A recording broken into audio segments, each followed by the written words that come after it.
Real people having real conversations. Let's go beyond the surface and find the pieces of the past that make people who they truly are. This is the Blueprint Banter. Welcome to the show.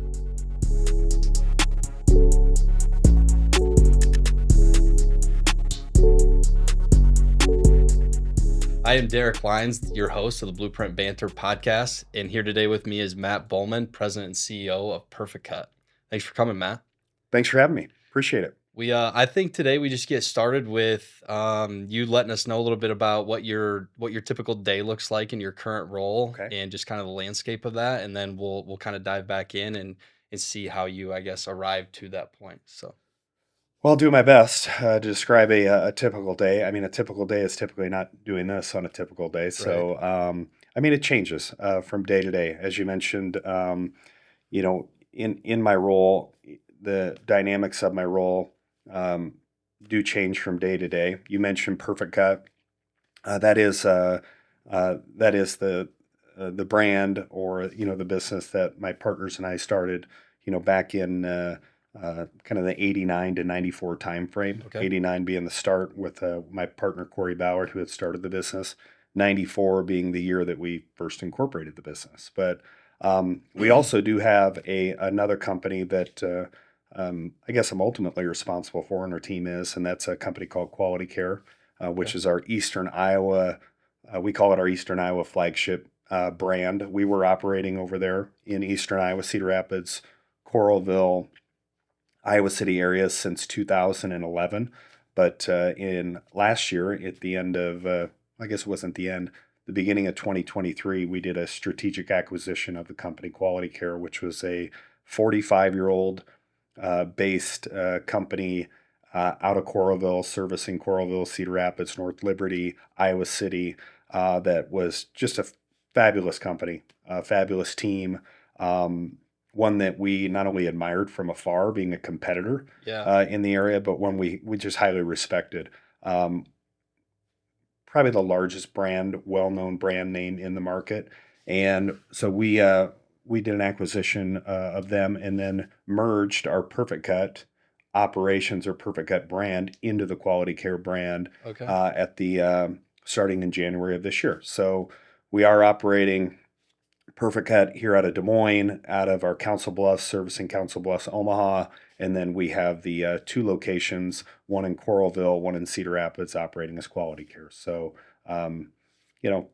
similarly ran companies running on the same processes, systems, same vision of day to day, just two different signature brands, we'll call it. So that's awesome. So you're busy. I mean, for sure. I mean, I am, and this is, we're sitting here on May 23rd, and this is kind of the, peak of what we do in our industry, at least in the outdoor world. So it is, it's a busy time for us. I mean, but it's busy all the time. I mean, whether it's in the, the work we're doing or servicing or in the planning, when you're trying to grow a business and operate a business at a high level, our team's always busy. So it's just, it just feels a little different, at certain times of year in the production that we're doing. Yeah, I do think, there's the checking boxes in your day-to-day role busyness, and then there's the busy that never sleeps. Sure. That every minute you wake up, you're in the shower, you're thinking about, oh, how could we improve on this? What could we do better here? So I do sort of get a kick out of when people ask the "Are you busy?" question, and it's like, well, if I'm trying to get somewhere, then I better be. Yeah, I mean that. You kind of hit it there. I mean, you can be as busy as you want to be. You can create as much busyness in your mind as you want, and some of it's good, some of it's not, some of it's just noise. But we're busy. That's the way we prefer to be, and I think we operate really well when we're under a little bit of what I call, we always want to be a little dangerous in our growth, but not too dangerous that we're failing. So, busy is good for us. So, I mean, I didn't even know the extent of all that, by the way, so I can't wait to dive some other time, maybe even deeper into the acquisition part and merging two brands. Sure. Whenever you have two different identities, so to speak, making sure that there's cohesiveness there, but yet maybe different for other reasons too, depending on the market. So there's a lot of interesting things I think we could talk about with that. but I do want to let's go back to 89 Okay. and just talk about why. First of all, what do you have against grass? You're always trying to cut it down. But but why that industry? Why that business? And just kind of what that looked like at first. Yeah, well, I mentioned '89. My partner Corey Ballard actually founded the company in 1989. We both went to Ankeny. Okay. Both grew up in Ankeny. Essentially born and raised in Ankeny. He did, he did, I guess, start the company. I don't think the intention was to start a lawn care company and grow it to where it is today. Yeah. But he was a 14-year-old kid and was mowing yards, and he was mowing yards in order to pay for a better moped that he wanted at the time. So I'm a year younger than Corey in high school. He graduated in 93. I graduated in 94. And his dad, who was also a partner of ours for a number of years, I call it, there was really three components. But from 89 up until 94, when I graduated, it was more of a company that was mowing residential lawns after school in the summer Yeah. to subsidize pay. Yep.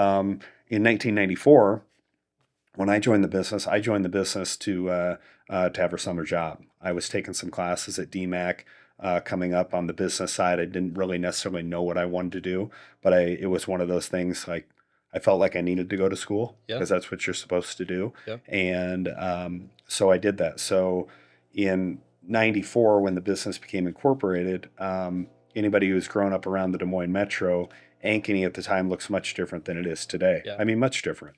And so how it got to where it is was not necessarily an intentional thought by any of us, but it was the result of several things. One being Ankeny had just a tremendous growth um, pattern, economy, and really the whole Metro Des Moines did. But also the thing that really helped us was, Corey and I at the time being 18, 19 years old, his dad, who had been a Firestone production line worker, was going through a strike at Firestone, kind of in the 93, 94 timeframe. And so he didn't return after the strike had, I guess, resolved itself.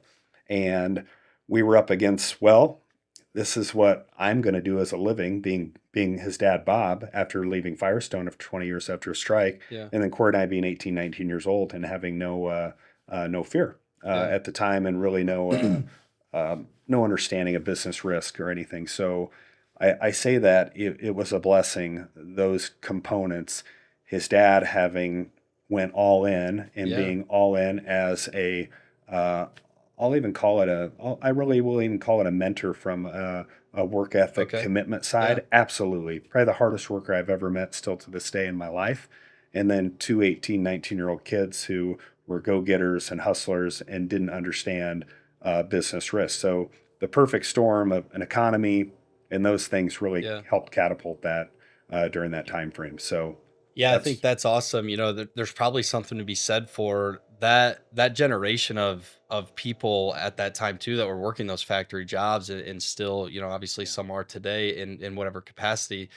There's that very much. I mean, you get up, you go to work, grab a lunch pail, that Right, routine, if you will, that probably would help in starting a business, just in terms of you don't wake up some days and decide, no, it can wait for tomorrow, right? I mean, every for single sure. day he was probably getting up same time, routine, Yeah, very he routine was just days. used to that, and he was used to the hard work ethic. I'm not saying it was instilled by Firestone where he was Yeah, at. It was really just ingrained in him mentally. yeah, Um, we were similar in that facet as well. Is we got a little bit of a high off of working a ton of hours and yeah, trying to outwork and figure out how to do things where other companies may have said no.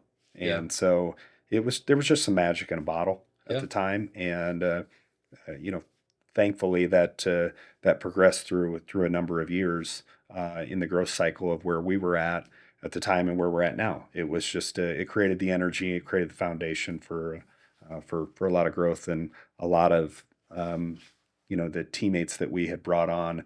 It was the foundation that was laid. So Yeah. Once they got on board, they saw that this kind of how the company operates. Right. I do like that when it comes.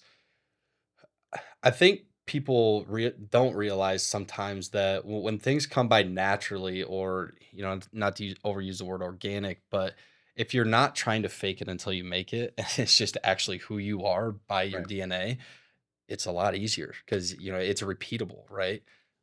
So I like the fact that I think Mike Rowe said something one time to the effect of, instead of following your passion, just find something to be passionate about.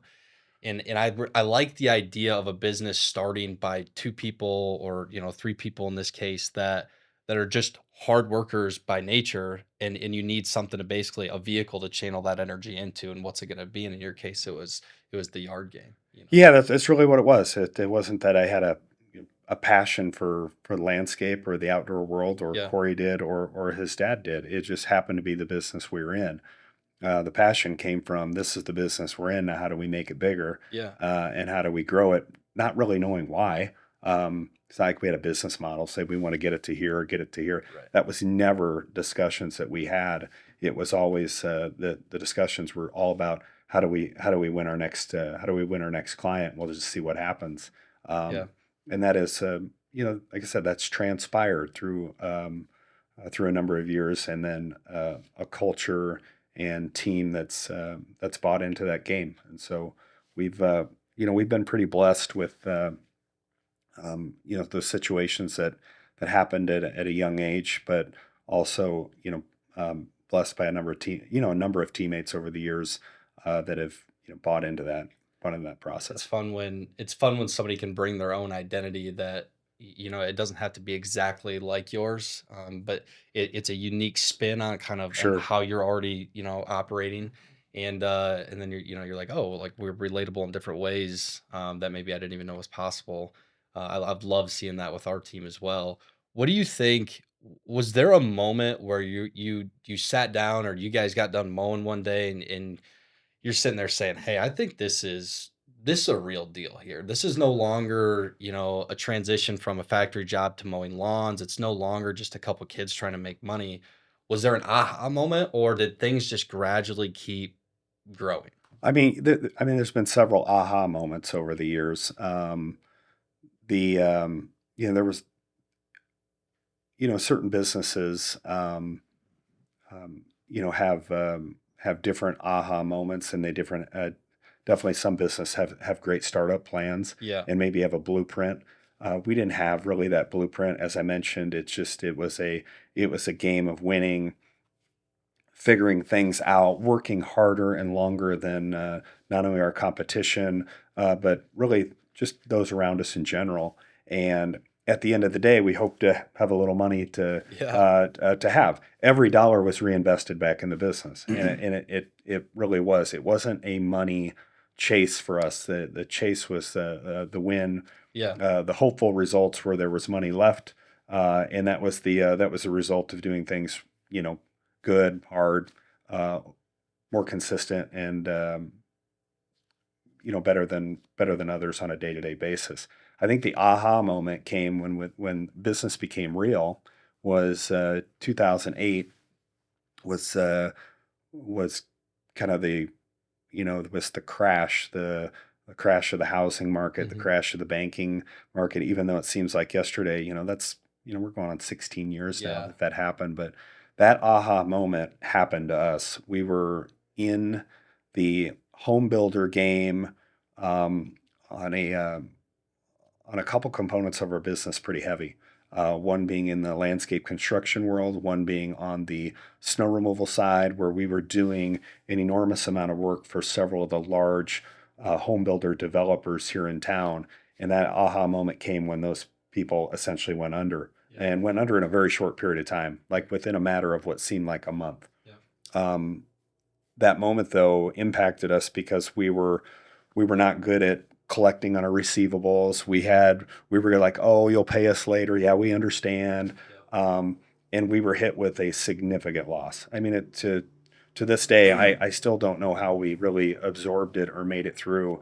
But that aha moment happened then, because it was like, this money that is owed to us on our Yeah. receivables is no longer coming in.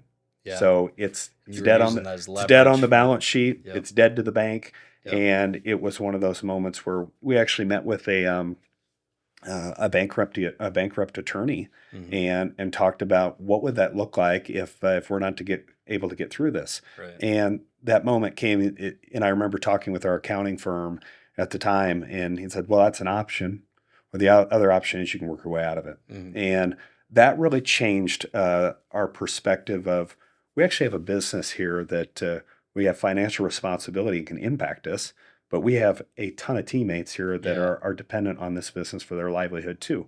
Yeah. So that that put a spark in us that hey, maybe what we've got here needs some structure around it, needs Mhm. some process around it, but probably more importantly, maybe needs some better people than what Corey and I were capable Yeah. of doing at the time. Um, we were, we were intuitive and those things, but didn't have the skill set around us to help us with the business. And I'll uh, I'll say that was a good moment for us where we realized like maybe we need some better people or Yeah. some smarter people or some people dedicated to roles that we can't do on a day-to-day basis to Yeah. help us out. And that triggered some of those actions to do that. That's I mean, that's an incredible, thing that some people just aren't capable of is sort of looking in the mirror. Because I mean, what that forces you to do essentially is look in the mirror and say, "Hey, I'm not good." Not that you're not necessarily good at it, but just there's certainly somebody out there that could be much better at this aspect of the Oh, business for than I sure. am. And when you start talking about financials and handling receivables, and Yep. somebody is behind the curtains of your business, that can be Right. daunting and scary as well. But Right. it is a necessary step. At that time, how many people or how many employees were you guys at Um, roughly? we were roughly, I suppose we were roughly close to 100 employees and doing, close to $10 million in revenue. So it was, we had something there It's not just but it was much more than just having a conversation with maybe 2 or 3 people and saying, "Hey guys, like this is gonna be a tough road for a couple for months." sure. You had an enormous amount of people. And I always talk about when Sean and I on the Showtime Home side of things, we talk about when we bring somebody on, if they have a spouse, if they have kids, you're not just hiring that That's person, right. you're accountable now for their entire family. And That's that's correct. not something that, carries light weight. It's a heavy deal. So, It is, and maybe glad you mentioned that. I mean, you do understand that now. Um, as I mentioned earlier, when you're 18 or 19, you don't have those responsibilities. right. You're not, at least for us, you're not married, you don't have kids. You have very few distractions in your Yeah. life. As of, versus now, where I'm 48 years old, I have 3 kids, and Yep. and things change. My level of commitment has to change on a day-to-day basis. I got my home life and commitments there, and I have my work life and those commitments. At the time, going through those earlier years, um, we didn't have those commitments. There wasn't distractions. Right. But to mention what you're saying, we had teammates that did, and they Yeah. counted on that. You know, Yeah. uh, and they were older than we were, and they had families, and they really needed a company that not only understood that but took that serious, Mhm. um, and would position themselves or position the company to take some of that risk out. Yeah. And that was the eye opening moment. It Yeah. was that was I still remember it like it was yesterday. I still remember that meeting with those not only those attorneys but our accountant, Yeah, and I I got remember it, and I goosebumps. remember the actions we took after that to say we won't let that happen again. Yeah. Not at least without giving it everything we got and making sure we have people around us that we can lean on and help position us to help us make good decisions. Not the decisions we want to make all the time. Right. People that are good soundboards that say, "We understand what you want to do, but here's the risk of that, Yep. and here's maybe the results if you do it this way versus that. Are you sure that's still what you want to do?" So that was yeah, I mean, that was a fun time. It was a fun time. We figured a lot of stuff out about ourselves. Yeah, and that's so. I mean, we talk a lot about, whether you use the term like fight fire with fire, but I think when in an unexpected result, because I mean, you guys weren't failing at your business. It was outside circumstances. It Right. was it was a multitude of things, obviously, at that time for a lot of different industries and people and whatever. Um, but it's not that you guys were running a poor business, you know, it just, you had unexpected results within the market and then you had to shift. But, you know, for you guys to take that meeting and walk out of there with a kind of a drive and a mindset of we're not letting this thing just fold. I mean, Right. so many people in the trades world, it is, I don't want to say it's easy, but it sure seems easier for some to just fold up shop, start a new entity under a new name or a different Sure. name, and just basically continue business. I don't want to say as usual, but sort of. And I think it's incredible to sit in that meeting and just say, hey, that's not going to be us. I guess, I mean, we've never had that mindset. Yeah. There's good times and there's bad times in business, and there will continue to be that. Right. You don't get to be a 100-year-old business by everything going right for 100 straight years. You're going to have some moments. There was never a give up moment. That wasn't it. But there was that moment of what we're doing is not going to work in the future unless we change some things. And Right. that's part of growing up. That's Yeah. part of running a business, and that's part of the commitment that you make when you at least for us when we started it. It's like we're going to commit to do whatever we can to continue to grow this to be the best it can be. And if it gets really big along the way, then great. Yeah. And that was, yeah, we never had that moment of give up. It was just like we have to do things different moving forward. So, Yeah, that's awesome. Let's take a peek maybe at that time too. What did your personal life look like? Yours and okay, Corey's, whoever else, I guess, kind of in that upper tier of executive, maybe people that you just had right around you at that sure. time that were influencing those decisions. Did you have kids yet? Were you married yet? Because I think when a professional is going through a time like that, and especially if it's your business as an owner and you're those decisions are weighing on you so heavily. You know, the thing that I don't think gets talked about enough or reflected on enough is how that affects your personal life and things that you're going Right. through at that time. So what did that look like for you kind of on the home front? Um, let's see. I'll be married 20 years this year. Okay. So I was married. So Congrats. I had been, uh, I did, I was married at the time, in 2008 at the time of that. I just had my second child. So I had a 4-year-old, I had a 2-year-old daughter, and I had a newborn son. So those responsibilities at home had changed as well. Yeah. Um, and that, once again, I can't really remember back on kind of those immediate feelings I had of when we knew we were in trouble without Yeah. making decisions, but I had a really stable home life. My wife, who I had mentioned, I'll be with 20 years in December. We'd been together 10 years previous to that too. So we've been together for 30 years. Yeah. So she has grown up in the business that Corey and I and Bob have as well. Gotcha. She was there from day one. So I had a foundation, at least at home, that understood how it started, what it took, the number of hours, the commitment, and she was super strong in support. And there was never really a give up moment on her end either. It Yeah. was like, you guys have figured out tougher things, and you guys are going to be fine. I love that. And there was a sense of calm, at least when I came home. It wasn't like, oh my goodness, what are we going to do? What are we going to do? It was always there was more encouragement than Yeah. disappointment. It was like, you guys are going to figure it out. You guys have always figured it out. You guys will figure it out if you commit to it. And she's been super solid that Jessica's been super solid that way. And Corey and Bob had great foundations as well. Bob has he's been married to his wife Pam for close to 40 years, and they have Yeah. kids. And Corey was married at the time as well, Hmm. and he had a daughter. There is a sense maybe of urgency at the time, like, Yeah.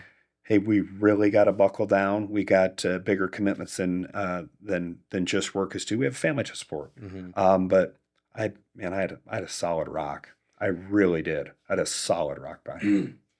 That's awesome. And I think that I mean that piece is it can be overlooked. It's just it's so important. I think that I was having a conversation with somebody else too, and I mentioned I never really felt like my professional life when Axel, my firstborn was born. I have a stepdaughter that's 9 too. But when Axel was on the way, that was kind of my moment of like, okay, Derek, it's time to reflect. You think you're capable of doing these things. You talk in future tense of I want to do this, I'm going to do this, but Right. it's time now to make that actionable right now. Sure. You know, and you can't live off of I think I can or potential. You have to live off of what's real, right? Right. And so I think that home life does it when you go home. I don't know, it's one thing to fail on your own, but to fail or look your family in the eyes and say, "Hey, dad, like, can't get through this." I mean, I just Right. that's really not even an option, I guess, in my book, and I think what I'm hearing from you is it was never an option in yours either. No, Plan B just doesn't exist, I guess, for lack of better terms. It's yeah. we're gonna win. Yeah. I mean, I guess I don't use the word maybe fail. And look at that. We failed in 100 things we've done. I Yeah, mean, really have. Personally, I failed in a ton of stuff and failed in a ton of stuff in business too. It's just the give up is more probably the word that I would maybe stress that hung on us both yeah, at work and at home. It's just we don't give up. right. We try even if we fail. We just keep trying and we keep trying and we keep trying. That's um, so failure's part of business. You're going to fail in a bunch of stuff. You're going to fail in a bunch of stuff you do in your business too. On the home Mhm, side, you're going to do things and say, "Gosh, dang it, that didn't really work." right. But we're not giving up. We just maybe need to tweak it, Yep, redo something a little bit different, try it a little different. Maybe it's a different approach. Maybe I need a different person, or maybe I need a different input from others around me that, don't see what I see with my blinders on. So yeah. it's just that give up, and that was never an option. It's just it's not today either. It's just Yeah, not. I you hear different people talk sometimes, they talk about, um for lack of better terms, a plan B. And I just, yeah, in my mind, that's never existed. Right. I didn't really know. I guess when Showtime was just getting off the ground, I had no idea. I can kind of relate in the sense that I knew the business model made sense. I understood how to navigate it. At the time, focusing on insurance restoration work, I obsessed over that game for the previous 3 years so much. I mean, I wouldn't watch TV at night. I just read Facebook forums, and Sure. I was just involved in that all the time. Lost some friendships along the way, right? Because I was just so obsessed with it. But Right. I knew if I was going to make a shift in my life, I had to obsess over, pick a path, and just that is going to be how we find wins, right? And then go from there. But I did not know, to your point, anything about where the business itself would actually go. I mean, once Showtime as an entity got going, kind of took on a life of its own, a brand of and feel of its own, and an Yeah. energy of its own. And then it's like, okay, now that this is a viable thing, we need to start looking at some of those Right. business practices that are gonna make it sustainable, right? Yeah. Well, and you mentioned. I mean, you got to be a little bit out there. You do. You do. It's not a bad thing. I mean, Mhm, there's athletes at the top of the game. There's just a little bit out there. Their commitments maybe a little bit different. And mhm. there's talent that goes into that too, but they're putting in work that maybe looks a little bit different, and Yeah, getting your business, not only off the ground but through adversity times. You got to be a little bit out there. You got to yeah, obsess a little bit. You got to grind really really hard, and you got to grind through moments that are not only uncomfortable, and you maybe do lose some friendships for a certain period of time. yeah, Hopefully, you circle back to those, or home life looks a little bit different for a few months as we got to power through this, and this is what it's going to look like. But um, that's that's sometimes what it takes. would you say that you've always been confident in or d have you had times where you're like, "Shit, am I cut out for this?" Or Oh, of course, yeah, yeah, of course. No,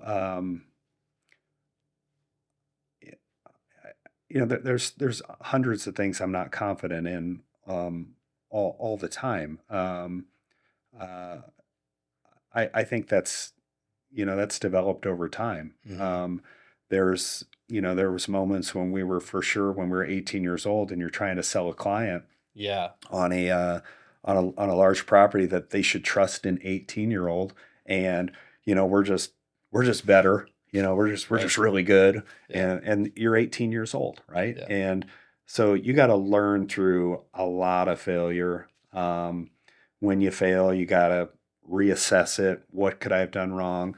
I was um, I've had some really good mentors in my life that have helped me, and my partners have as well. Yeah. And so you got to listen, and you got to take in little snippets and try and put it into your own plan or your own, um, whether it's your own delivery, your own spiel. So certain things I became very confident with. One is transparency. It's like I'm confident telling you things that don't go as planned all Right. the time. They Right. don't. Um, but there are certain things like I'm not going to speak to you about something I don't know confidently, Yeah. but I may take the time to do some research. So next time we have some chatter about it, Right. I feel a little bit more confident, at least knowing what I'm talking about a little bit or understanding what you're talking to me about. So try and be a lifelong learner on some of that stuff. So Yeah, no, that's a really good point. If you're trying to, and I guess if somebody's listening out there, and I don't even care what age they are, but maybe they're just trying to get over that hump of they feel like they have the tools and resources necessary to maybe start their own sure, thing,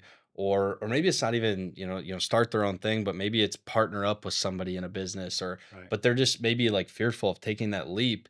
I think it's important for people to know that not everybody just has bulletproof confidence. And although right, some people may come across that way, everybody has insecurities to a certain level. It's just and yeah, for me, I just sort of just doubled down on just what I knew for sure I was good at.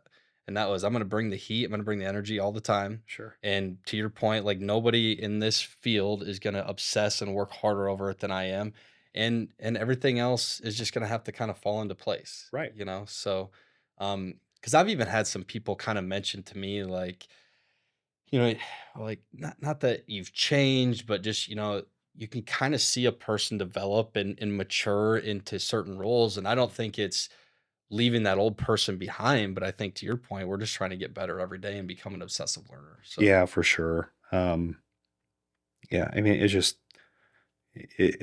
takes time. I mean, we've been doing this for 30 years, and I hope the company's doing it for 30 more. yeah, And it will change and it will evolve.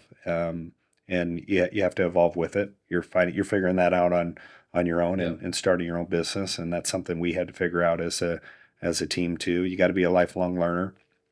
You got to be committed to improvement. You got to be committed to um, listening and being critiqued and yeah, and being okay with failing and saying, I'm gonna try and improve. And yeah. that's at least for me, that's okay. I can actually speak to this personally with a specific example of, and you made a comment to me. We got moved from Briarwood in our group, and we went to that Hy-Vee over off of Prairie Trail, Yeah. and we were eating breakfast, and it was right at that time we were looking at bringing Matt Boelman on board, or maybe we just had, I can't remember, but it was really close in that time, and to talk about I don't wanna say that I was ill confident, but boy, I sure had reservations, right? Okay. Because again, it's back to that point. I mean, he's got 7 people in his family, with his Right. wife and children and stepchildren that he needs to provide for.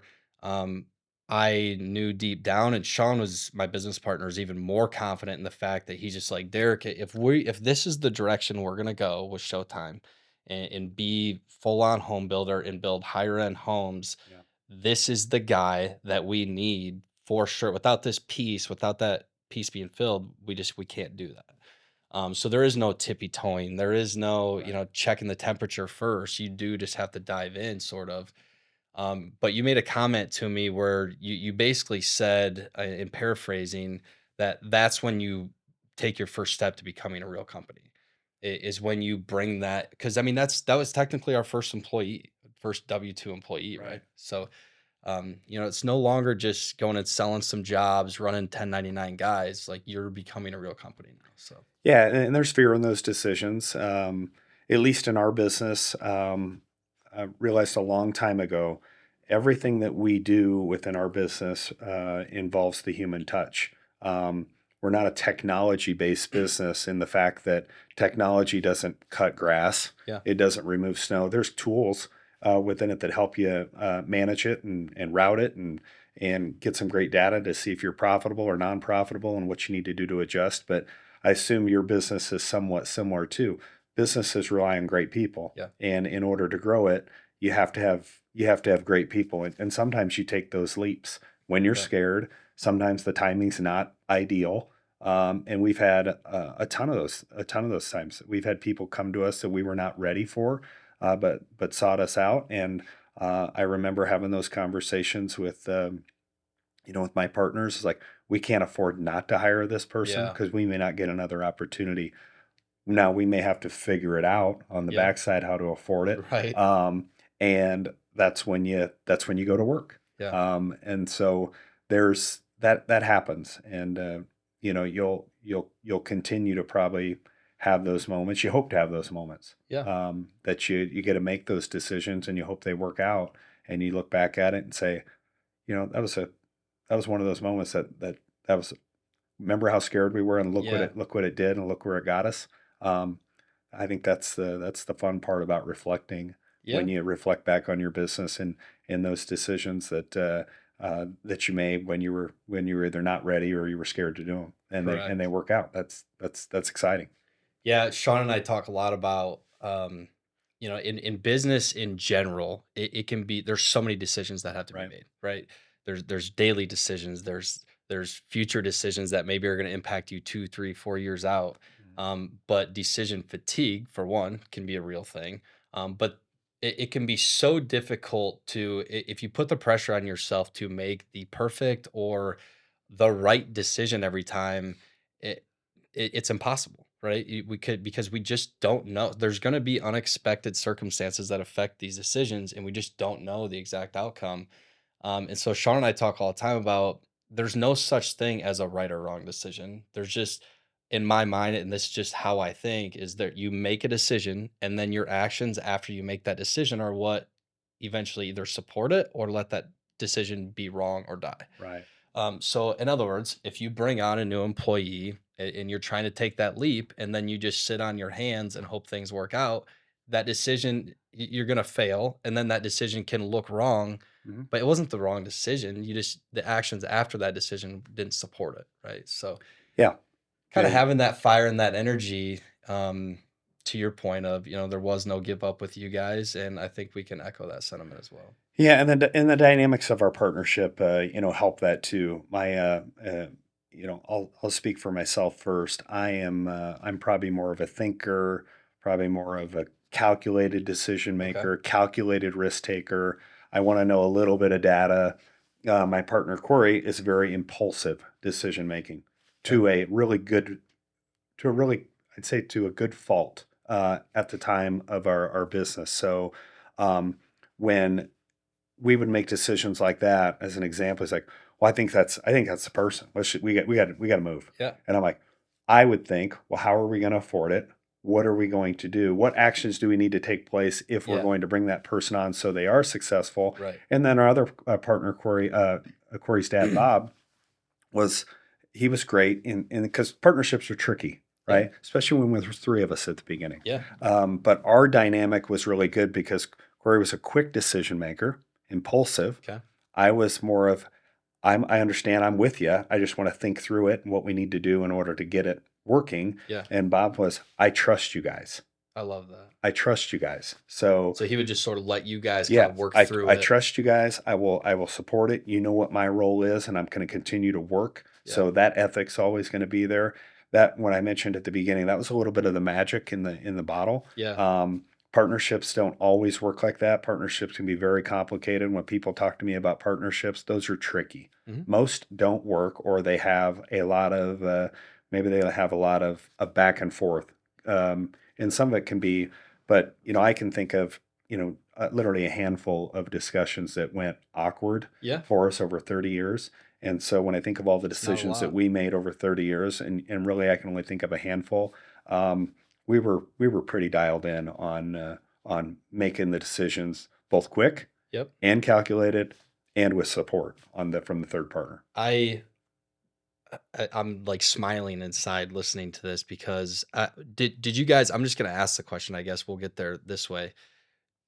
Did you guys like have that identification early on of this is how Matt operates, this is how Corey operates? You both recognized it acknowledged it, I guess I would say, and then played to those strengths like very early on, or was that something that took a lot of time to kind of No, I figure mean, out? for sure. I mean, Corey is a high energy, compulsive.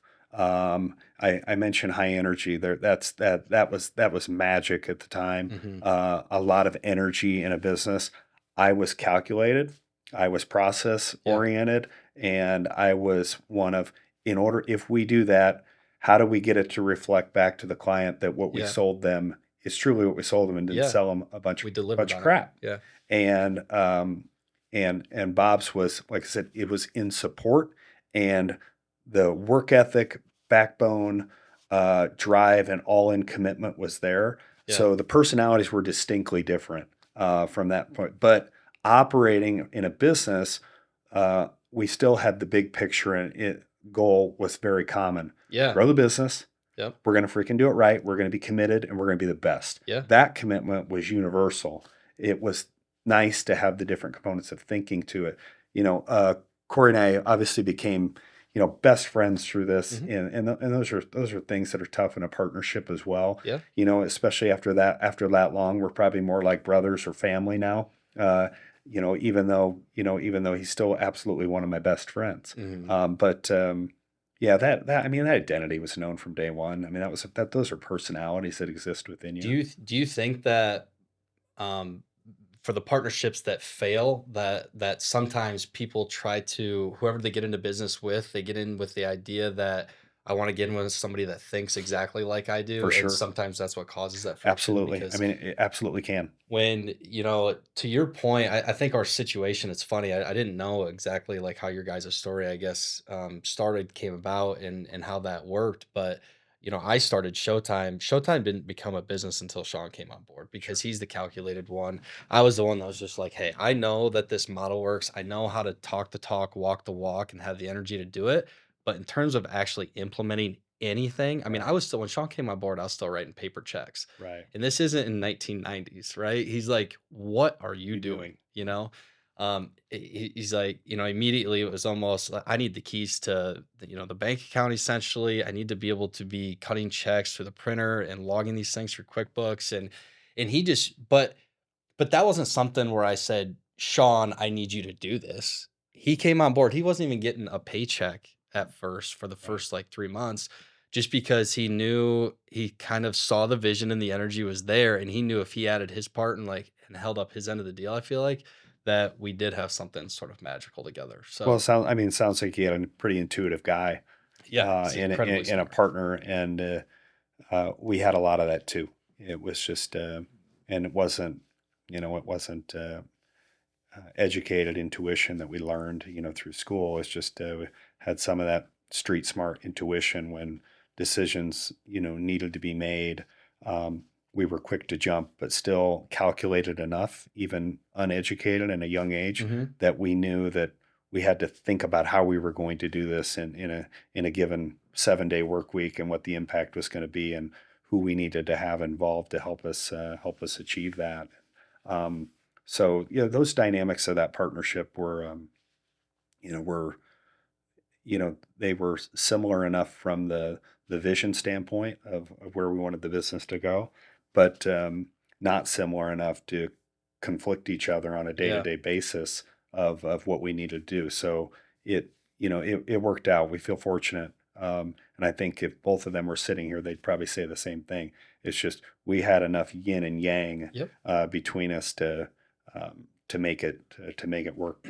Just from an overall perspective. So You can kind of feel that even sometimes if you're sitting in a meeting and you'll get to certain topics that speak right, very much more to Corey or for for yourself, sure. and with it's unspoken, without even talking about it behind the scenes. You both naturally just pick up on conversations and kind of fill in your input, or this might be more Corey's deal. That's it. That's Um, exactly it. I think when you feel those, like when you're in a meeting with somebody, and it could be something that's a very important decision that needs to be made now, or maybe it's with a client or a potential client, whatever it may be. When you sort of feel that happening, and you almost kind of feel like you're looking at the conversation from outside a little bit, and you're like, "Holy cow, this is just kind of, it feels right." Right. I think I've had several moments where we've had that happen, and it it's incredible, I guess, to be able to experience it. Hmm.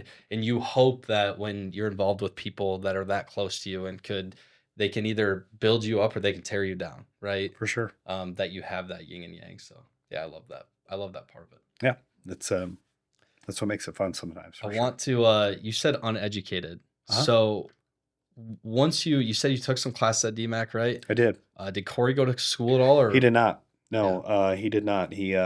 As I had mentioned, he started the business in high school, and that's all he had ever Yeah. done or known at the time. Did you get into conversations with people as the business was taking off and becoming more prominent where um I don't know that people ever had doubt in you guys because you were quote unquote because Oh, I for sure. feel like education was looked at probably different in the 90s than it even is now. Um Yeah, I mean, for sure. The clients, some of the clients we service now, we did not service them then at the time, and honestly, we shouldn't have been. We right. weren't ready for it.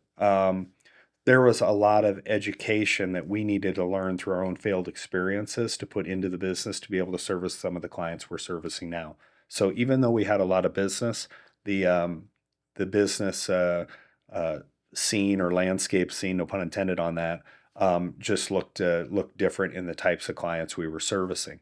You know, in our industry, maybe in the home building industry as well, it's very fragmented. It's got low barrier of entry. Yep. So you could buy a mower today, and you could have a pickup truck, and you could go door to door, and all of a Right. sudden you got your own business, right?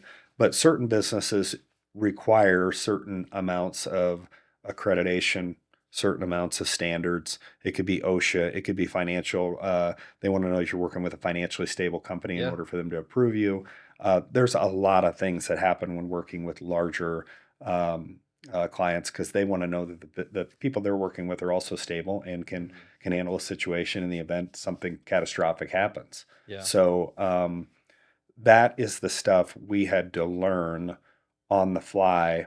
I don't know if you could learn it in school or not. I don't know. Mhm. Maybe you could, maybe you couldn't. You certainly. I'm sure there's classes you can take that can at least familiarize with stuff, but we didn't have that. So that was learned through failed experience or through a rejection of like we didn't get that business and here's why. Yeah. And it was like the goal is still to get that business. Here's what we got to do now, Yeah. right? Right. So Yeah. yeah, that and that's again when I look back at some of those moments and specifically a really large client we have now. We were able to do a presentation back in 2004 with that same client that that we have now, but we were not awarded then. And when I look back at it now, we weren't ready for it, Yeah. and I think they saw that. Even though we were a 10-year-old company doing a lot of business, making a lot of noise, Yeah. I think they saw that we weren't as organized as we wanted to be to handle the risk that was associated with doing their business at their level. And I guess one of my memories that hits me the most is another very large client who we service now. I had the opportunity to meet and present when I was 21 years old. So this was 3 years into the business, or 22 years old. So 4 years into the business through another connection that I had, and we had a great conversation. I got to do a one-on-one presentation. Granted, I'm 22 years old. Yeah. My presentation skills are not good, um, and we hit it off. We just hit it off, and it was a tremendous meeting. They were dissatisfied with their provider, but they were very loyal to that provider. Had that provider for almost 15 years, Oh wow. and I remember roughly a week, 2 weeks later that I took a call from her, and she said, I was really impressed, and I loved your guys' story. She's like, but I just don't think you're ready for us, and it was crushing, Yeah. crushing at the time because I really thought we were probably a more prepared You're like, company. I don't want to say more prepared. We were a company that could perform at a higher level than their current provider. Um, that same lady and same opportunity came full circle in 2000 and would have been 2000 and maybe 14. So some time later we're then. talking significant time later. I took that same phone call from that same individual and said, "Hey, I'd like to talk to you again." And Yeah. so we're going on 10 plus years, Hmm. and uh, and I got to do the same presentation this time, and we were ready, Yeah. and uh, and we were awarded the business, and it was a great lesson.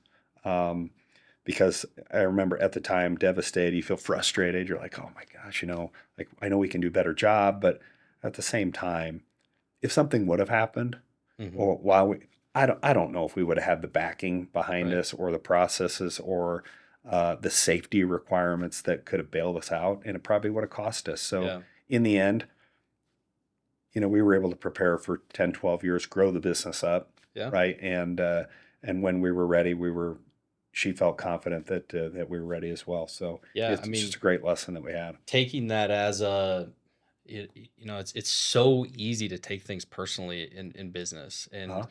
and it can be offensive almost, hearing no. And it's, especially if you felt incredible about the conversation and how things went, you felt like you're prepared, you felt like your company could perform and maybe even better than who they're using. So I mean, to take that constructively and not just, I'm Right. sure at first it was Oh well, shoot, you're just yeah, we're competitive by right, nature, right? So yep, it was more a competitive, like we didn't win. yeah, The foundation of our business is we go out and chase wins, yep. and you didn't win. So it's competitive. But looking back at it, it's you completely understand why. Does your mindset, just curious personally, when you get a crushing no or what feels like a step back moment, Right. is your mindset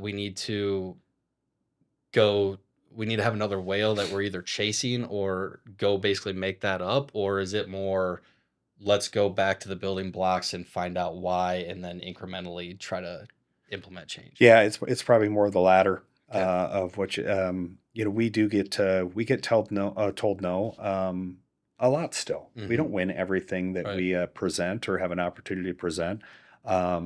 We Our success rate on new sales opportunities is 35% and below. Yep.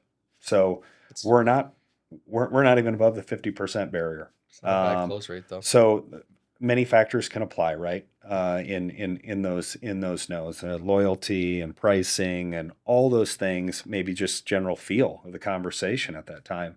Um, I try and use the approach as we got an opportunity to present, we got an opportunity to meet people that we hadn't met before, and Yeah. got an opportunity to tell our story.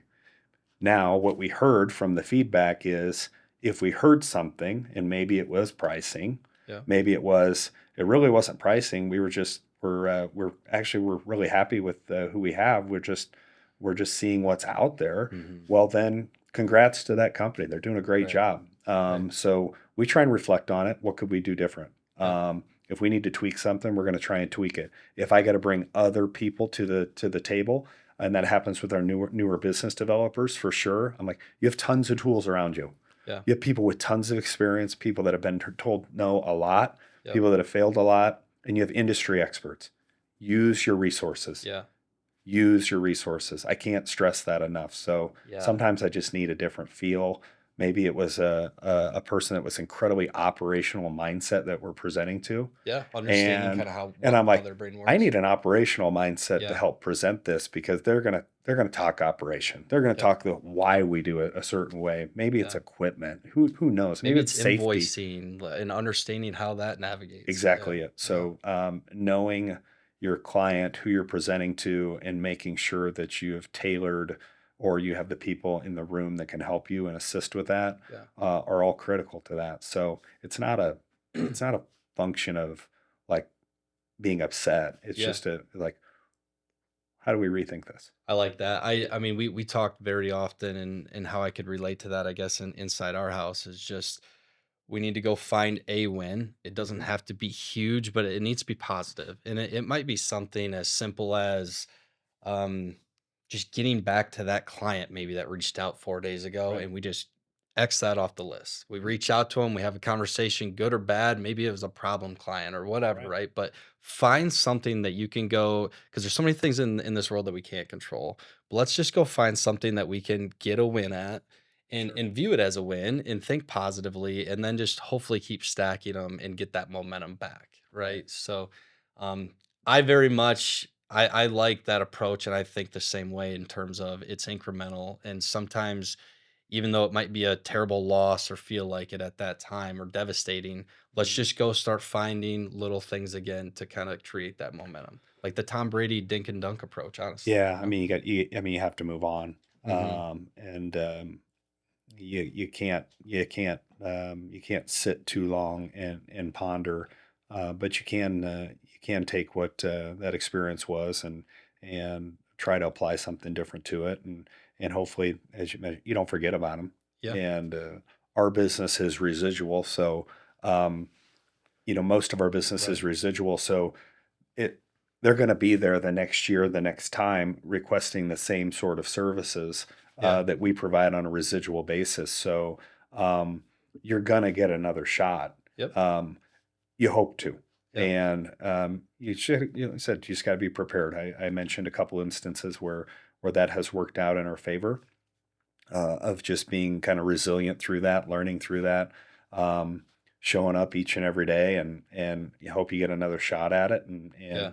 and hopefully you get a win after you get one of those kind of crushing Yeah. losses, and And it it might even becomes a be, good hey, part of like, the hey, the story. clients that we do currently have, let's just make sure and double down that we're doing the best we can possibly be doing with those as well. Oh, for sure, and Retention. that's a whole nother Yeah. thing. It's like you get caught up in winning, and there's moments that you forget all the people that are already with you. Yeah. Like you can't forget about Right. that. The base has to stay strong. That's been your biggest fan base Yep. pushing new business your way through organic or through referrals over the years. You have to service them. And that's tricky when you're trying to grow a business with new business, but yet service all your clients to the highest level. Yeah. And so it's a big part of um, it's a big part of what I think about all the time is like we already have some tremendous loyal clients that have been with us a ton of years. Mhm. Like we never forget about them. Yeah. We're not chasing a new win and losing And one out the forgetting. bucket. Right. Like what did we gain? Yeah. You know? Exactly. So that's that that can that can bite you just as much as it can reward you by having a new piece of business. What what do you think so personally? I mean, professionally, you had you've had an incredible career that, I mean, honestly, a lot of people probably hope and wish and may never, get there. You've done some incredible things, but you're still young. What what does the next like 10 years look like for Matt that or are there things personally inside where you're like, I want to go chase this for myself or maybe for whatever reason? Yeah, I mean, there's a lot of that, for sure. I still have ambitious goals and dreams, both, personally and professionally. I have a daughter who just graduated high school this past weekend.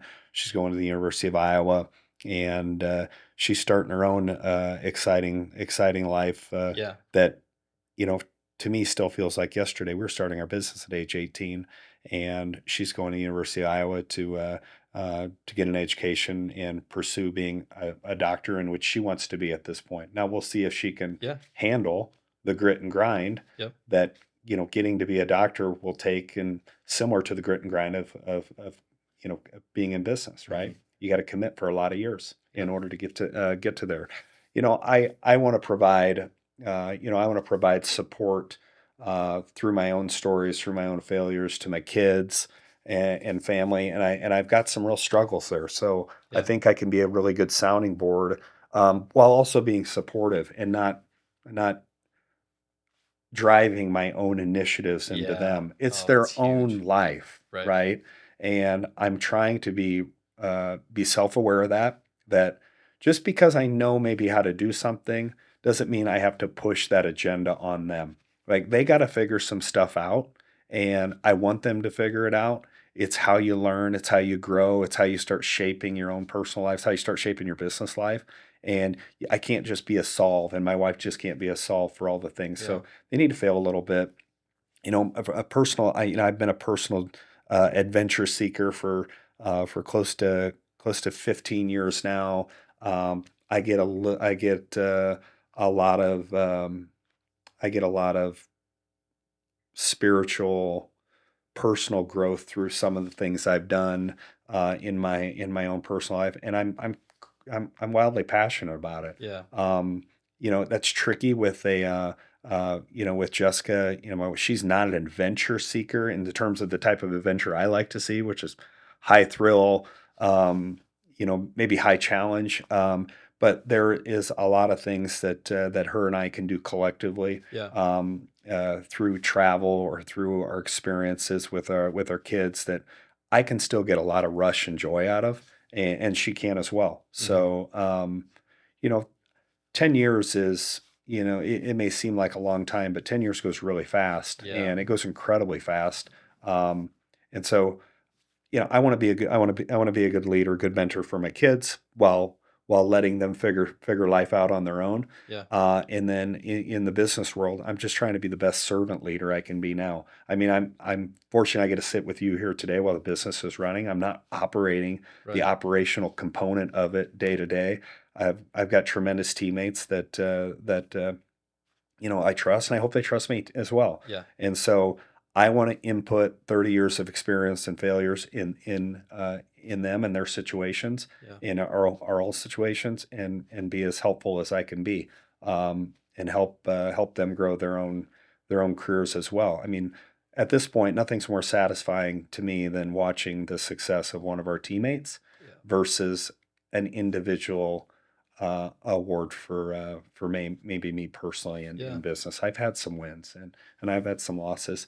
Yeah. Um, let's let's how do I help you have more wins and how can we do it collectively together? I like that. I like that fundamental thought of just, I know day in and day out over the course of the next few years, however many it may be, that if I enjoy seeing other people win, if I pour back into people and are able to help, not just lead them straight to the water, but just influence them in a way that can help them become more successful, Right.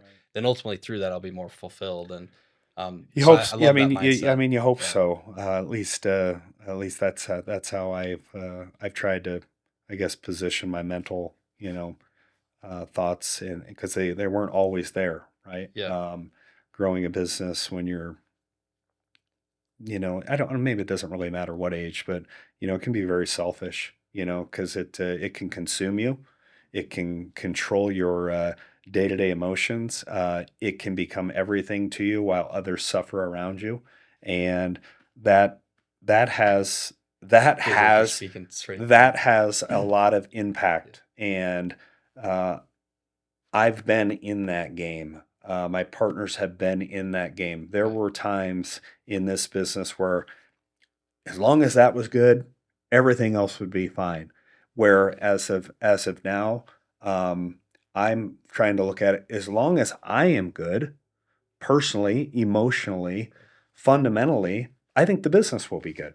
And so I've tried to just reverse that thought. It's I got to be fundamentally sound. I got to be fundamentally level-headed. I got to have a good stable life at home. I got to make sure everybody is good there.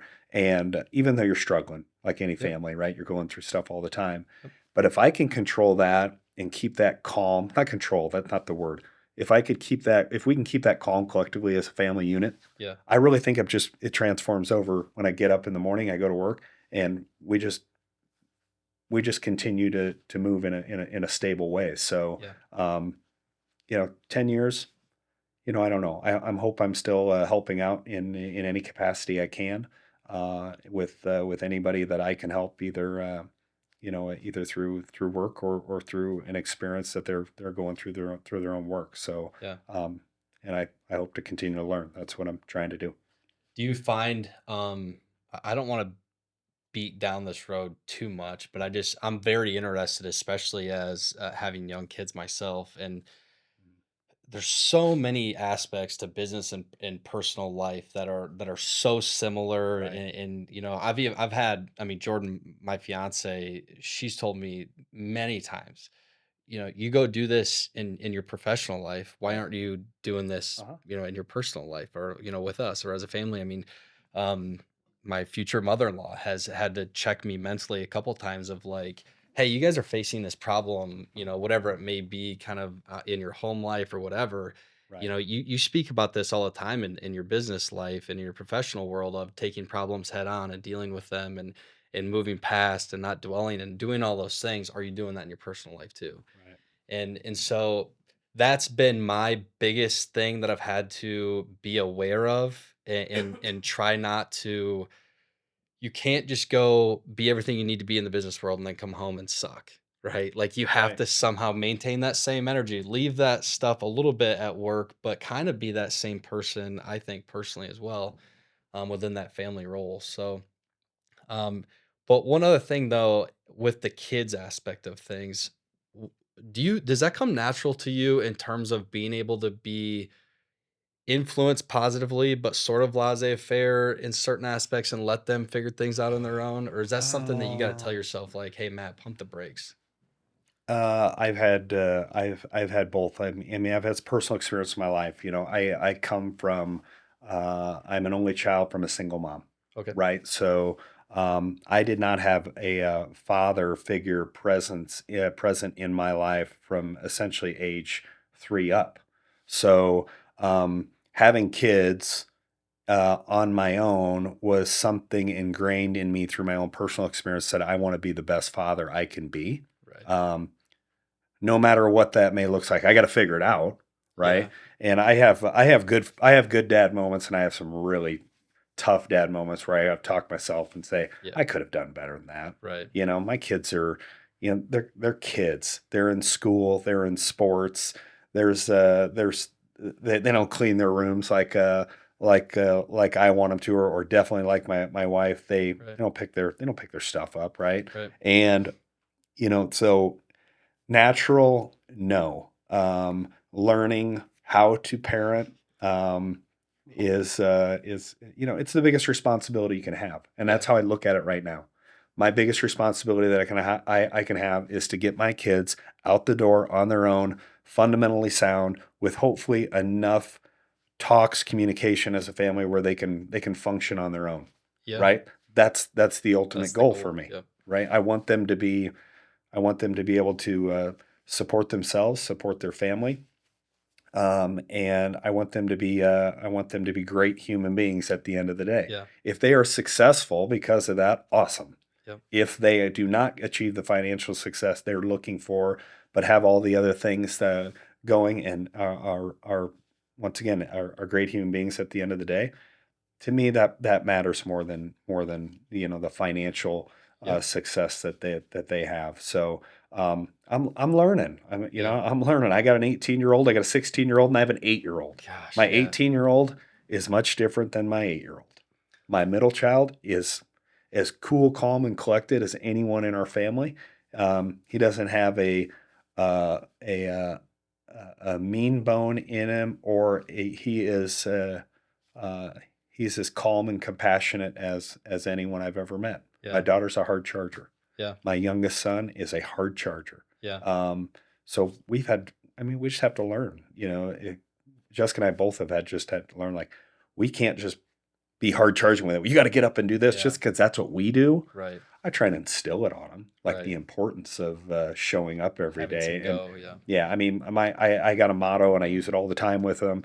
I say it all the time to them, and I expect you to work hard. I expect you to try your best, and I expect you to have fun. You can't really do any one of them without the other. Hmm. Hard to have fun.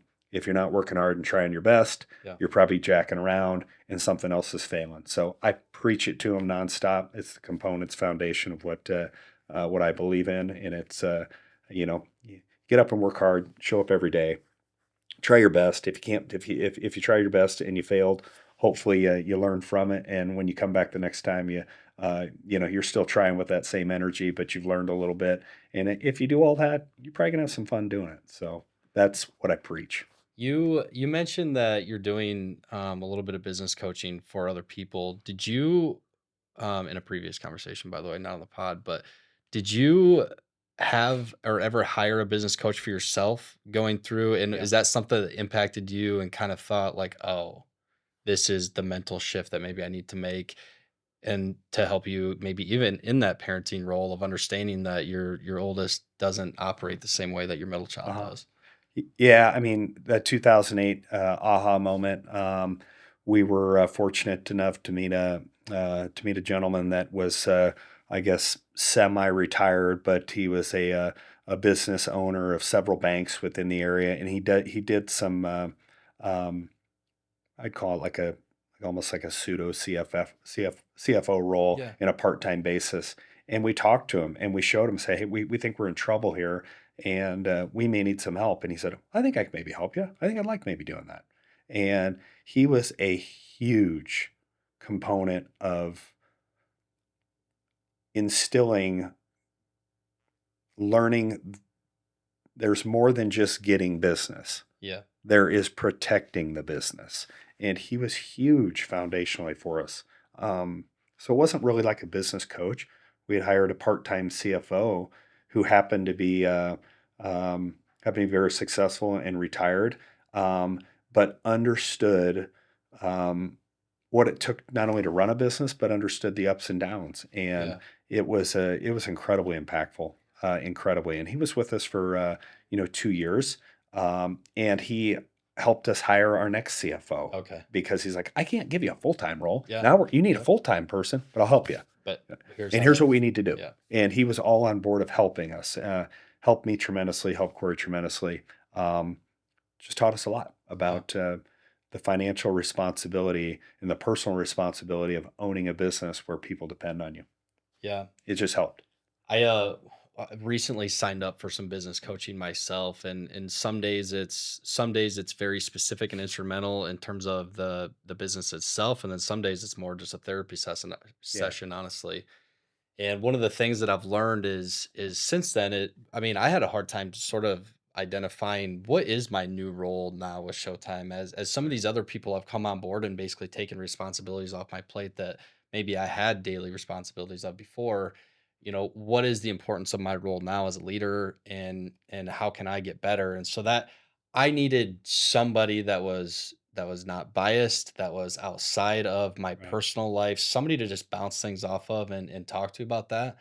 And Alan's done an incredible job at that. But one of the things is when I started asking our team members just sort of, how do you see what your role looks like day in and day out? And what are the things that you believe you're responsible for? And trying to understand how to help everybody be better, but through their eyes instead of just mine. Because to your Mhm. point, what do you like? How are you not seeing that this needs to be done, and why are we not doing it? Right. Like, that makes no sense to me. I'm just see problem, fix problem. Right.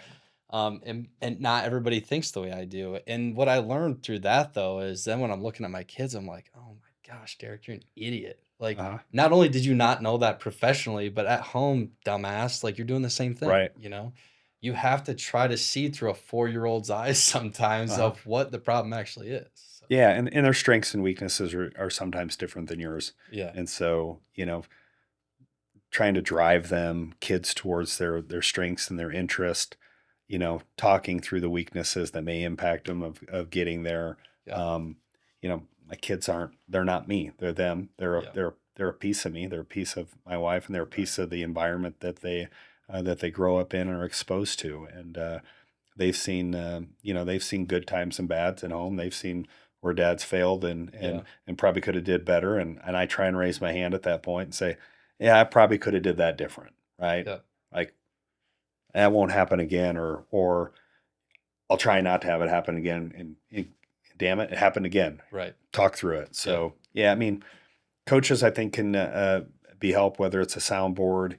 Sometimes owning a business can be a lonely seat hmm, if you don't have a good support system around you. So if a business coach helps, great. If you got a personal friend that can give you real good advice, good friends don't always tell you what you yeah, want to hear. right, Good friends sometimes tell you everything you didn't want to hear. And yeah, that's what makes them a good friend. They're real and yeah, transparent with you. So I think you just have to have that wherever you find it, whether it's in a business coach, whether it's a friend, whether it's in your spouse. Um, there's got to be people that look at you and say, Derek, I think you're off basis here, and yep, here's why. Or I think you're right on, and here's why. yeah. So you got to have it. I just think it's critical. I'm going to I'm going to play off that, and I'll ask you one sort of final question, I guess.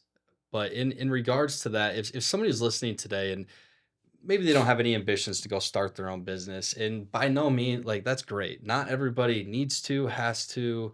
Sometimes being an owner sucks, and it's a Yeah. lonely seat, like you just said, and maybe you just want to be better in the current role you're in, or you're wondering if maybe you need to move companies, but for whatever reason you feel a little bit stuck and you're listening to this. Is there any piece of advice that you could give to somebody that is just maybe a mental shift to just get them at least unstuck and moving in the right direction from there? Um, some advice around that. I mean, I don't think I would just say I don't think it's uncommon to feel stuck. I don't think it's uncommon to feel trapped. I don't think it's uncommon to feel like what you're doing is not working from time to time. I think that's totally normal. My only advice is keep showing up, keeping yourself around positive people that provide transparency, good critical feedback to you, both good and bad, and make sure you're listening. I think listening is the number one skill you can have, and keep your ears open to those around you that provide good advice and good feedback. Running a business, I think you can do about everything you need to do to make good decisions by listening to those around you, both good and bad. So, I mean, I don't have advice really for just being in the shit, Yeah, other than right. that's normal, Just keep and chugging. just keep showing up. Yep. That's just what you got to do. Keep showing up and keep positive influences around you. Cool, man. Well, hey, I appreciated you coming Yeah. today. Well, thanks for having me. I think like any other conversation I've had, there's so many things that kind of popped up Sure. like throughout the way, but it is almost 10 o'clock. So out of respect for your time, I'll let you go. But um I loved that conversation though. Yeah. That was Thanks, man. awesome. I really appreciate um, you having me out, and wish you obviously nothing but the best in what you're doing. I Yeah. think you got something good going, and Thank you you. know, keep showing up, grinding out.